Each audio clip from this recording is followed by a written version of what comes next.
Hi, I'm Martine and I'm going to be teaching the craft and printmaking pathway. I have been a teacher for the past 12 years, teaching textiles and food in secondary school, and I have a fashion BTEC and a fashion degree.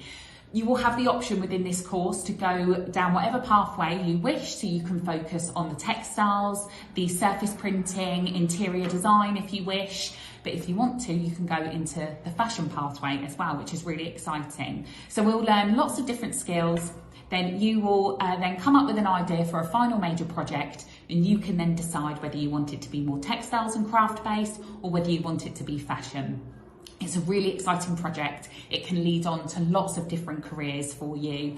You could go on to university and do interior design, graphic design. You could go on and do a fashion degree if you wanted to. And there's lots of different career opportunities for you within that sector.